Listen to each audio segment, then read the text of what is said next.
Hiya ladies and gentlemen, and welcome to the 4th edition of Help Me Captain Douchebag. As usual, I have a short list of viewer-submitted questions that I will answer, and hopefully I will answer them correctly.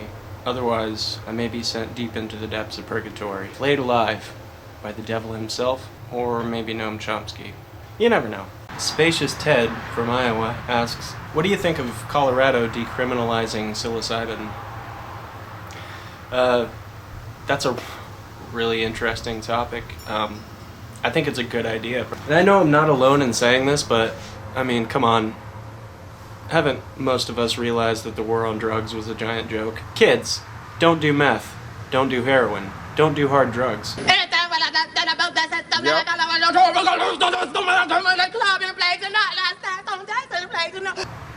But when it comes to certain hallucinogens, they can be useful if used properly.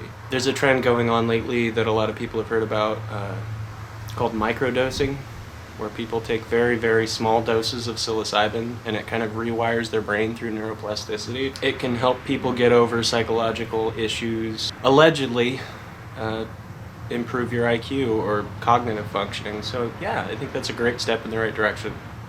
You probably agree with me if you're asking that question, I'm assuming. John from Arizona asks, what are your thoughts on DMT?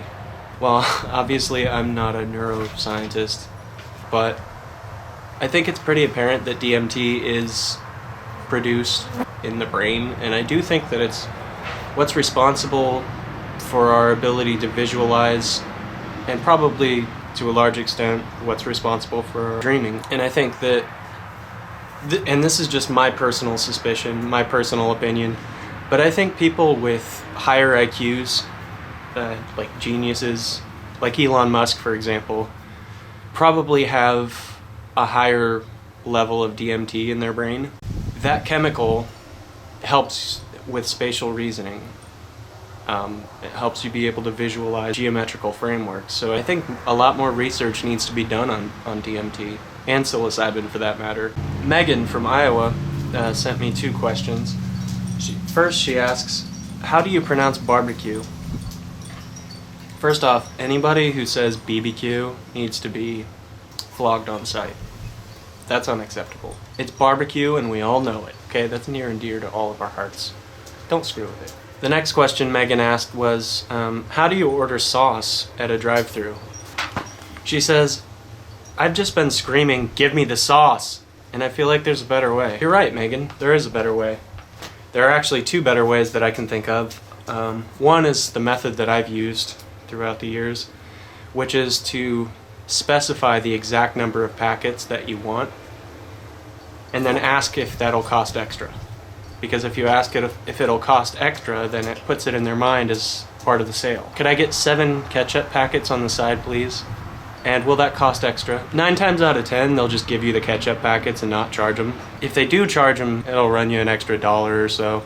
No big deal. The second thing you could do is to go on Craigslist and find somebody who's completely unhinged, probably on drugs, or a psychopath who just got out of a 10-year stint in prison. And you could just say, hey, listen, I'll give you $100 to follow me around for 3 months and just go to the McDonald's drive-thru with me. I'll need you to jump out of the car, point a gun at their head, and say, give me the sauce, mother. And, I think the first way has worked pretty well for me. And the final question comes from a user named Gleckle from Fleckle. He says he comes from another alternate dimension, and he asks, how do you make sure you get enough sleep during a long interstellar voyage? Well, the first thing I would suggest is cryostasis, obviously. That's a great way to go. It just puts your whole body to sleep, including your metabolic functions. Can't go wrong. Another thing I might suggest is Thorazine or a good therapist. There's a high probability that you might be insane. Love you. I think that'll do it for today's video. I hope this has been helpful and informative, and hopefully spiritually enlightening. Yeah. Stay saucy, you sassy hairless apes. Be running away! Come on, crackhead! I just had one more final offensive thought. Do you think that flies bother epileptics?